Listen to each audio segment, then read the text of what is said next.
একজন বড় বিক্রেতা বাজারের মাঝে গিয়েছে। বাজারের মাঝে যাওয়ার পর একটা স্লোগান দিচ্ছে আর বলতেছে ইরহামু আলা মাইয়াদুব্বু রাসুল মাল, ওই ব্যক্তির উপরে তোমরা রহম করো যে ব্যক্তির মূলধন পুঁজি চলে যাচ্ছে। ও কুড়ের পাড়ের মুসলমান, আল্লামা ফখরুদ্দিন রাজি রহমাতুল্লাহি আলাইহি বড় বিক্রেতার কাছ থেকে আওয়াজটা স্লোগানটা শোনার পর ফখরুদ্দিন রাজি রহমাতুল্লাহি আলাইহি তিনি বলেন, বড় বিক্রেতার এই কথাটা শোনার পরে আল্লাহ তাআলা যে সূরাতুল আসরের মাঝে সময়ের কসম করেছেন, শপথ করেছেন, কি জন্য করেছেন এটা আমি ফখরুদ্দিনের বুঝে আসছি। সুবহানাল্লাহ বলেন। আল্লামা শাফি রহমাতুল্লাহি আলাইহি তিনি বলেন, আল্লামা ইমাম শাফি রহমাতুল্লাহি আলাইহি তিনি বলেন একটা মানুষ যদি সূরা আসরকে নিয়ে গবেষণা করে তাহলে তার জীবনটা পরিচালনা করার জন্য আল্লাহর পথে যথেষ্ট হয়ে যাবে। সুবহানাল্লাহ বলেন। তাহলে আল্লাহ তাআলা আসর শব্দের কসম খেয়ে একটা গুরুত্বপূর্ণ বিষয় বলবেন, এটা বুঝিয়েছেন। ও দুনিয়ার মানুষেরা, আমি পরবর্তী যেই কথাটা বলবো তোমরা অত্যন্ত মনোযোগ সহকারে অনুধাবন করো, বুঝতে চেষ্টা করো। সেটা কি? আল্লাহ পাক পড়ে বলেন, ইন্নাল ইনসানা লাফি খুসর, নিশ্চয়ই গোটা পৃথিবীতে যত মানুষ রয়েছে সকল মানুষ ক্ষতিগ্রস্তের মধ্যে আছে। আল্লাহ পাক সময়ের কসম খাওয়ার পর তিনি বলতেছেন পৃথিবীর মাঝে যত মানুষ রয়েছে সব মানুষ ক্ষতিগ্রস্তের মাঝে আছে। ও নন্দালের মানুষ, ভালো কইরা দেখেন, গোটা দুনিয়ার মাঝে তাকান। আজকে মানুষ তারা যেইভাবে বেপরোয়া ভাবে চলতেছে, আল্লাহর আইনগুলো মানে না, আল্লাহর আইনগুলো লঙ্ঘন করে আল্লাহ নির্দেশের কোনো পরোয়া করে না, বেপরোয়া জিন্দেগি করতেছে।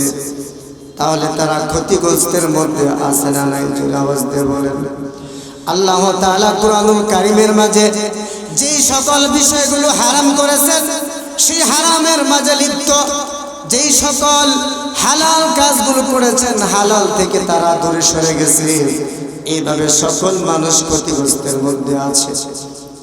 আল্লাহ তাআলা আয়াতের মাঝে ক্ষতিগ্রস্তের কথা বলার পর ক্ষতিগ্রস্ত থেকে মানব জাতি কিভাবে নিষ্কৃতি পাবে সেটাও পরবর্তী আয়াতের মাঝে আল্লাহ পাক বলে দিয়েছেন। আল্লাহ পাক বলেন, ইল্লাল্লাযীনা আমানু ওয়া আমিলুস সলিহাত। আল্লাহ পাক বলেন, তবে যে সকল মানুষেরা আমি আল্লাহর উপর ঈমান আনবে, যে সকল মানুষেরা আমি আল্লাহর উপর ঈমান আনবে তারা ক্ষতিগ্রস্ত থেকে বেঁচে যাবে। এক নম্বর শর্ত আল্লাহ পাক কি দিয়েছেন? ঈমান আনা। এখন আসুন ঈমানটা কেমন আনতে হবে? সূরা বাকারার মাঝে আল্লাহ পাক বলে দিয়েছেন, আমিনু কামা আমানান নাস। আল্লাহ তাআলা বলেন, ও দুনিয়ার মানুষ, তোমরা আমি আল্লাহর উপর আমিনু ঈমান আনো কামা আমানান নাস, যেভাবে মানুষেরা ঈমান আনে। এখন বলে মানুষেরা বলতে কাদেরকে? আল্লাহ পাক বুঝিয়েছেন। সকল তাফসীরের কিতাবের মাঝে লিখেন, নাস বলতে সাহাবা কেরামগণকে বুঝিয়েছেন। সাহাবা কেরাম কিভাবে ঈমান এনেছেন আল্লাহর উপর? বিভিন্ন তাফসীরের কিতাবগুলো পড়লে দেখা যায় বিভিন্ন হাদিসের কিতাবগুলো দেখলে বোঝা যায় সাহাবা কেরামগণ আল্লাহর প্রতি কেমন ঈমান আনছে, সাহাবা কেরামগণ আল্লাহর প্রতি কেমন ঈমান আনছে। সাহাবা কেরামগণ আল্লাহর উপর এমন ভাবে ঈমান আনছে, গোটা দুনিয়া একদিকে বা তার বিরুদ্ধে, কিন্তু আল্লাহ তাআলার প্রতি তাদের ঈমান হলো আরেক দিকে। বলেন সুবহানাল্লাহ। মুসলমান ভাইরা আমার, আব্দুল উজ্জা নামক একজন সাহাবা ছিল। আব্দুল উজ্জা সে আল্লাহর পয়গম্বরের কোয়ালিটি গুণাগুণ শুনে আল্লাহর পয়গম্বরের প্রেমে পড়ে যায়, আল্লাহর পয়গম্বরের প্রতি তার ভালোবাসা বৃদ্ধি পেয়ে যায়। আল্লাহর পয়গম্বরের উপর তার ভালোবাসা প্রবল হয়ে যাওয়ার পর সে তার চাচার অধীনে লালিত পালিত হচ্ছিল। কারণ হলো ছোটবেলায় আব্দুল উজ্জাকে রেখে তার বাবা মারা যায়। ফলশ্রুতিতে আব্দুল উজ্জাকে তার মা রেখে অন্যত্র বিবাহ বসে যায়, যার কারণে ছোট অবস্থায় থেকে তার চাচার কাছে আব্দুল উজ্জা লালিত পালিত হচ্ছিল। আব্দুল উজ্জা বড় হয়ে যাওয়ার পর আল্লাহর পয়গম্বরের গুণাবলী যখন শুনল, তখন আল্লাহর পয়গম্বরের ভালোবাসা আব্দুল উজ্জার অন্তরে বৃদ্ধি পেয়ে যায়। ও মুসলমান ভাইরা আমার, দিলের কান দিয়ে ঘটনাটা শুনেন, আমল করার নিয়তে শুনেন। ও পর্দার আড়ে মা বোনেরা আমার,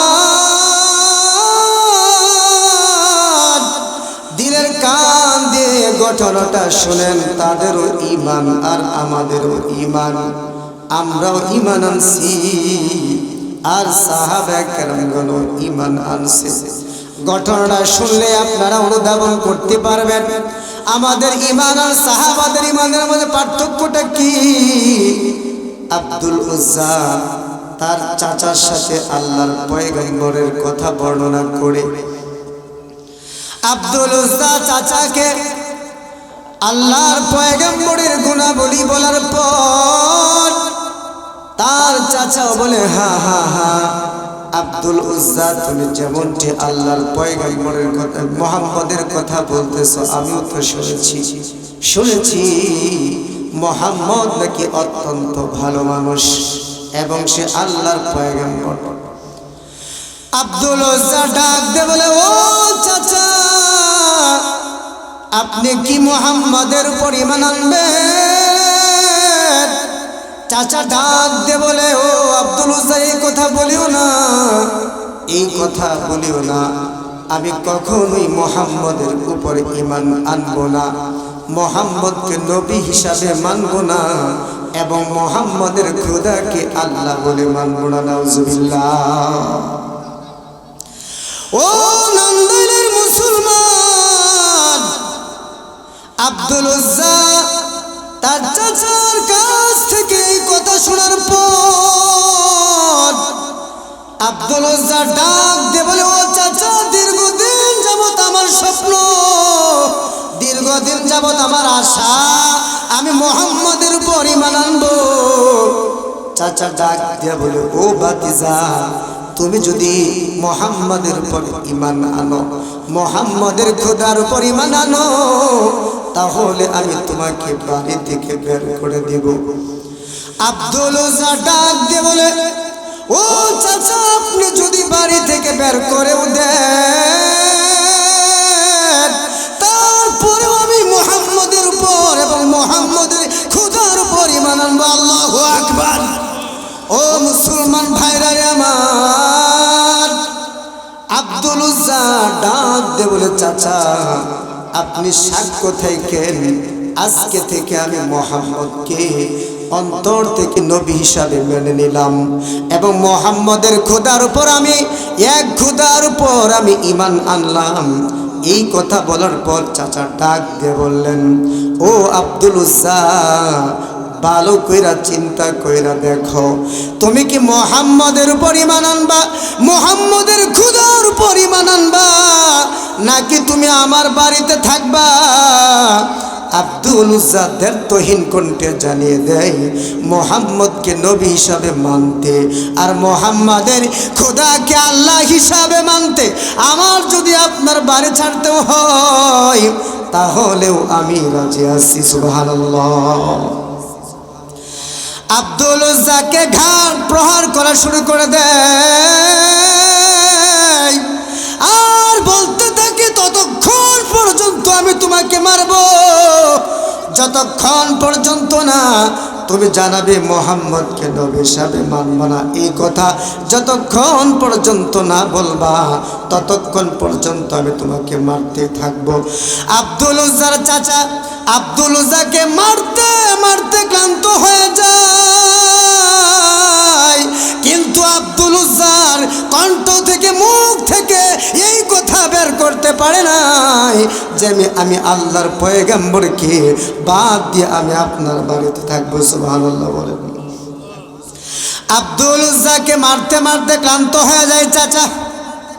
আব্দুল উজ্জা বলে, ও চাচা আমাকে আর মায়েরেন না, আমাকে আপনি মারতে মারতে যদি মেরেও ফেলেন তাহলেও আমি মোহাম্মদকে নবী হিসাবে স্বীকৃতি দেব, মোহাম্মদের আল্লাহর উপর থেকে আমি ঈমান ছাড়ব না। সুবহানাল্লাহ বলেন। আর জোরে চিল্লা বলেন সুবহানাল্লাহ, আর জোরে বলেন সুবহানাল্লাহ। আব্দুল উজ্জা বলে, চাচা আমি আপনার বাড়ি থেকে চলে যাচ্ছি।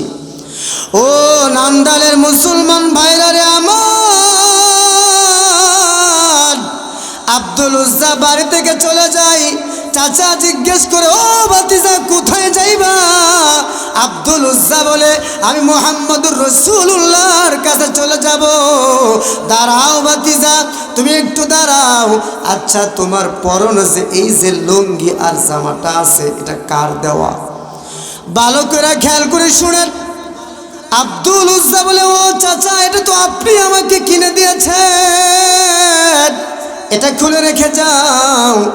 আমার দেওয়া জিনিস পরিধান কইরা তুমি পয়গম্বরের কাছে যাইবা, মোহাম্মদের কাছে যাইবা, মোহাম্মদকে নবী হিসাবে মানবা, মোহাম্মদের আল্লাহর উপর ঈমান আনবা, এটা আমি হতে দিব না। আব্দুল উজ্জা তার জামাটা খুলে দেয়। চাচা ডাক দিয়ে বলে, লঙ্গিটা কার দেওয়া? আব্দুল উজ্জা বলে, এটাও তো আপনার দেওয়া, এটাও খুলো। এবার আব্দুল উজ্জা চোখের পানি ছেড়ে দেয় আর বলে, চাচা লুঙ্গিটা খুললে তো আমি বিবস্ত্র হয়ে যাবে, উলঙ্গ হয়ে যাব, আমার লজ্জাস্থান মানুষেরা দেখবে, আমাকে পাগল বলবে। চাচা ডাক দিয়ে বলে, তুমি যদি মুহাম্মদের ধর্ম মানো আর আল্লাহর উপর ঈমান আনো তাহলে লুঙ্গি খুলে বিবস্ত্র অবস্থায় ওই মুহাম্মদের দরবার যাইতে হবে। এবার চোখের পানি ছাইরা কান্দে আর আব্দুল উজ্জা লুঙ্গিটা খুলে বিবস্ত্র হয়ে যায়। এরপর ডাক দে বলে, চাচা আমি বিবস্ত্র হতে প্রস্তুত আছি, রাজি আছি, কিন্তু মুহাম্মদের উপর ঈমান ছাড়তে রাজি না, মুহাম্মদের খোদার উপর ঈমান ছাড়তে রাজি না। সুবহানাল্লাহ। তাদের মুসলমান আব্দুল উজ্জা উলঙ্গ হইয়া আল্লাহর পয়গম্বরের দিকে রওনা হয়ে যায়, উলঙ্গ অবস্থা রওনা করে দেয়। আব্দুল উজ্জা কতক্ষণ হাঁটার পর মনে হইল পথের মাঝেই তো আমার মায়ের বাড়ি, আমি আমার মার কাছ থেকে একটা কাপড় নিয়ে লজ্জাস্তানটা কোনো রকম ভাবে ডাইকা পেয়ারা হাবিব মোহাম্মদের কাছে যাব। এবার আব্দুল উজ্জা তার মার বাড়িতে চলে যায়। বাড়িতে যাওয়ার পর আব্দুল উজ্জা কাদা কাদা কণ্ঠে মাকে ডাক দেয়, ও মা, ও আম্মা জান, আম্মা জান বলে ডাকতে থাকে। আব্দুল উজ্জার মা হঠাৎ করে শুনতে পেল কে যেন তাকে আম্মা করে ডাকতেছে। ঘর থেকে বার হইয়া দেখে বিবস্ত্র অবস্থায় একটা যুবক দাঁড়িয়ে আছে। ডাক দে বলে, কাপড়টা এইভাবে চোখের মাঝে দিয়া বলতেছে, যুবক তুমি কে?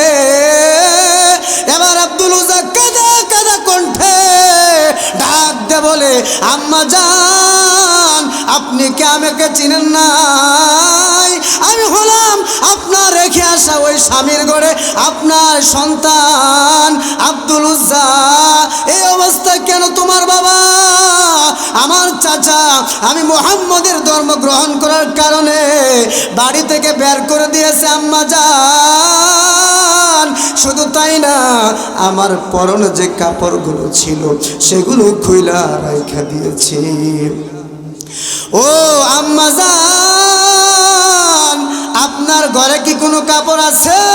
একটা কাপড় আমাকে দেন, কাপড়টা আমি কোনো রকম ভাবে পইরা লজ্জাস্থানটা ঢাকিয়া আমি পয়গম্বর মুহাম্মদের কাছে আমি যাব ইসলাম ধর্ম গ্রহণ করার জন্য। ও নামদারের মুসলমান ভাইরা, আমার দিলের কান দিয়ে ঘটনাটা একটু শুনেন। এবার মা ডাক দে বলে, তেমন কোনো কাপড় নাই বাবা, তবে ঘরের মাঝে একটা কম্বল আছে, কম্বল পাতলা একটা কম্বল আছে বাবা, এটা আমি তোমাকে দেই। এবার ডাক দে বলেন, আম্মা জান এটাই আমাকে দেন, এটা কোনো রকম ভাবে পয়রা আমি পয়গম্বরের মুহাম্মদের কাছে আমি যাব। আব্দুল উজ্জার আম্মা কম্বলটা আনা দেওয়ার পর কোন রকম ভাবে লজ্জাস্থানটা ডাইখা আব্দুল উজ্জা মদিনায় রওনা করলো। আব্দুল উজ্জা মদিনাতে যাওয়ার পর আল্লাহর পয়গম্বর জিজ্ঞেস করলো, আব্দুল উজ্জা ডাক দেয়া বলে, এই আব্দুল উজ্জা তার ঘটনাটা সুন্দর করে শোনাইছে। আব্দুল উজ্জা ঘটনা শোনার পর আল্লাহর পয়গম্বর এবং উপস্থিত সকল সাহাবারা কাঁদতে থাকে। এমনই হয় আল্লাহর প্রেম, এমনই হয় আল্লাহর ভালোবাসা, এমনই নবীর প্রেম হয়। আব্দুল উজ্জাকে এবার আল্লাহর পয়গম্বর কালেমা পড়ালো, কালেমা পড়াইয়া মুসলমান করলো। আজ উপস্থিত সকলের মাঝে একটা নাম রাখলো। আল্লাহর পয়গম্বর বলে, আজকে থেকে তোমার নাম আব্দুল উজ্জা নয়, উজ্জা একটা মূর্তির নাম। আজকে থেকে আব্দুল উজ্জা মানে হলো উজ্জার গোলাম। আল্লাহর পয়গম্বর এবার সুন্দর একটা নাম দিল, ও আব্দুল উজ্জা আজকে থেকে তোমার নাম হলো আব্দুর রহমান। আব্দুর রহমান মানে হলো রহমানের গোলাম। আজকে থেকে তোমার নাম আব্দুর রহমান। এবার আব্দুর রহমানকে মদিনার মাঝে একটা খানা, মদিনার মাঝে মসজিদে নববীর পাশে একটা মাদ্রাসা ছিল আসহাবে সুফা, সেখানে থাকতে দিল। আব্দুল উজ্জা জোরে জোরে কোরআন তেলাওয়াত করে, দ্বীনি মাসআলাগুলো জোরে জোরে তেলাওয়াত করে। সাহাবে কেরামগণ আল্লাহর পয়গম্বরের কাছে বিচার দিল, ও পয়গম্বর, আব্দুল উজ্জা জোরে জোরে আল্লাহর আপনার মাসআলাগুলো সে পড়ে, কোরআন শরীফ জোরে জোরে তেলাওয়াত করে। আল্লাহর পয়গম্বর ডাক দিয়ে বলল, ও সাহাবারা, আব্দুল উজ্জাকে তোমরা কোনো কিছু বলিও না। আব্দুল উজ্জা আল্লাহর উপর ঈমান আনার কারণে তার ঘর বাড়ি ছেড়েছে, ঈমান রক্ষা করতে গিয়ে, ঈমান আনতে গিয়ে দুনিয়া সব লাথি মেরে চলে আসছি। দেখছেন সাহাবা কেরামের কেমন ঈমান। আব্দুল উজ্জা হঠাৎ করে মারা গেল। মারা যাওয়ার পর আল্লাহর পয়গম্বর নিজের হাতে কাফন দেয়, নিজের হাতে গোসল দেয়, সব কিছু আল্লাহর পয়গম্বর নিজের হাতে করালো। জানাজার মাঝে আল্লাহর পয়গম্বর গেছে, জমির মাঝে আব্দুল উজ্জা পাটা ফালাই না। সাহাবা কেরাম আল্লাহর পয়গম্বরকে জিজ্ঞেস করে, ও পয়গম্বর, আপনি কেন জমির মাঝে পা ফেলেন না? আল্লাহর পয়গম্বর ডাক দিয়ে বলে, ও সাহাবারা, আমি কোন জায়গার মাঝে আমার পাটা ফেলাবো? জমিনের কোন জায়গা তো খালি নাই। এই জায়গার মাঝে আমি আমার পাটা ফেলাবো, কারণ আসমান থেকে আব্দুল উজ্জার জানাজা পড়ার জন্য অসংখ্য অগণিত ফেরেশতারা আসছে। ও নান্দালের মুসলমান, জানাজা শেষ, এবার তাকে দাফন করবে।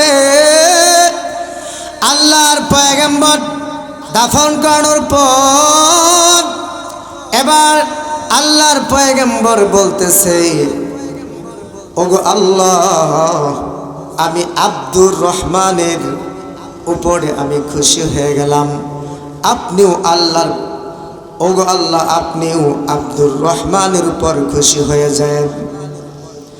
পাশেই ছিল আব্দুল্লাহ ইবনে মাসউদ রাদিয়াল্লাহু তাআলা আনহু।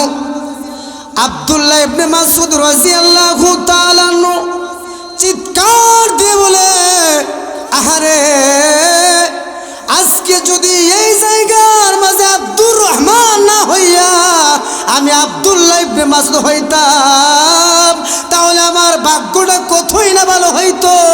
কারণ আল্লাহর পয়গম্বর বলছে, ওগো আল্লাহ, ও আসমানের মালিক, আমি আব্দুর রহমানের উপর খুশি, সুতরাং আপনিও আব্দুর রহমানের উপর খুশি হইয়া যান। এই যে একটা সাহাবা দুনিয়ার মাঝে আল্লাহর পয়গম্বর ঘোষণা দিয়েছে, ওই সাহাবার উপর আল্লাহর পয়গম্বর খুশি হয়ে গেল। সুবহানাল্লাহ বলি। সাহাবায়ে কেরামের ঈমান আর আমাদের ঈমান কতটুকু পার্থক্য দেখছেন? আজকে মুসলমান, পিতা সূত্রে মাতা সূত্রে মুসলমান, এরপরেও তারা নিজেদের ঈমান হেলায় খেলায় নষ্ট করে দিচ্ছে। কথা বলেন ঠিক না বেঠিক? আবার সাম্প্রতিক কালে এক শ্রেণীর মানুষ বের হয়েছে, যারা মুসলিম সম্প্রদায়ের মুসলমানের ঈমানকে হরণ করার জন্য প্রস্তুত হয়ে আছে। বলেন ঠিক না বেঠিক? আপনারা হয়তো বা শুনে থাকবেন, সোশ্যাল মিডিয়ায় ভাইরাল হয়েছে, আবুল সরকার নামে বাউল নামক ফাউল এক ব্যক্তি তার বাউল গান করতে গিয়ে আসমানের মালিক, সকল মুসলমানদের হৃদয়ের স্পন্দন, আসমানের মালিক আল্লাহ রব্বুল ইজ্জত ওয়াল জালালকে নিয়ে কটূক্তি করতে গিয়ে সে বলেছে, আল্লাহ নাকি মুখ আর পিছনের নিতম্ব এক সমান। নাউজুবিল্লাহ বলেন। আপনারা শুনেন নাই? আজ বলেছে ইউনূস সরকার এই আবুল সরকার বাউল নামক ফাউলকে গ্রেফতার করেছে। সাধুবাদ জানাই, কিন্তু শুধু গ্রেফতার করলে হবে না, 16 কোটি মুসলমানের দেশে গ্রেফতার করলে হবে না। 16 কোটি মুসলমানের আল্লাহকে নিয়ে গালি দিয়ে 16 কোটি মুসলমানের অন্তরে আগুন জ্বালিয়ে দিয়েছে।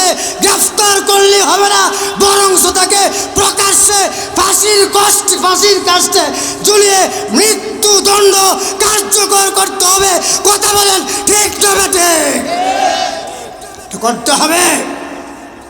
আবার রাজনৈতিক নব্য একটা গোষ্ঠী এনসিপি, তাদের একজন উপদেষ্টা মাহফুজুল আলম এই আবুল সরকার বাউলকে কেন গ্রেফতার করলো? আর আবুল সরকার বাউল সে আল্লাহর পয়গম্বর, আল্লাহ তাআলা কটূক্তি করেছে, এর প্রতিবাদ কেন করলো? এজন্য জঙ্গিবাদ আর উগ্রবাদ বলেছে। আমরা বলতে চাই, ও নব্য এনসিপি গোষ্ঠীর উপদেষ্টা মাহফুজ, তুমি মনে রেখো, স্বৈরাচার শেখ হাসিনা বাংলার জমিন থেকে পালিয়ে গিয়েছে। তোমরা নব্য একটা রাজনৈতিক প্ল্যাটফর্ম, সুতরাং তোমরা শেখ হাসিনা স্বৈরাচার থেকে শিক্ষা গ্রহণ করো। কথা বলেন ঠিক না বেঠিক? শুধু তাই না, আমাদের এদেশের বিরাট বড় একটা দল বিএনপি, তার একজন হাইব্রিড নেতা ফখরুল, সে বলেছে আবুল সরকারের উপর যারা হামলা করেছে তারা হলো উগ্রবাদ। নাউজুবিল্লাহ বলেন। আমরা বলতে চাই, ও ফখরুল সাহেব, আপনাদের দলকে অনেক এই বাংলার মানুষরা শ্রদ্ধা করে, কিন্তু যদি আপনি আবুল সরকারের যারা ভক্তবৃন্দ আছে তাদেরকে প্রতিবাদ করার কারণে উগ্রবাদ বলেন ধর্মান্ধ বলেন, তাহলে মনে রাখবেন এদেশে আওয়ামী লীগ টিকে নাই। আপনাদের জনগোষ্ঠীকেও এই দেশের মানুষ মেনে নেবে না। কথা বলেন ঠিক না বেঠিক?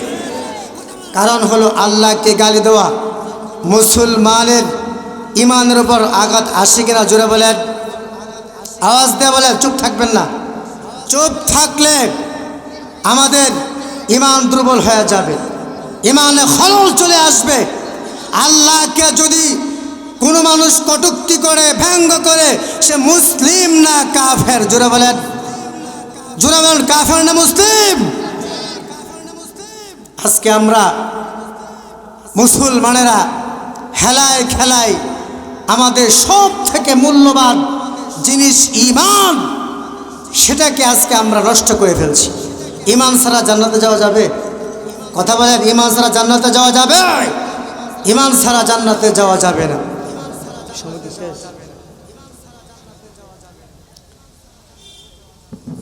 তাহলে আমি যে আলোচনা করতেছিলাম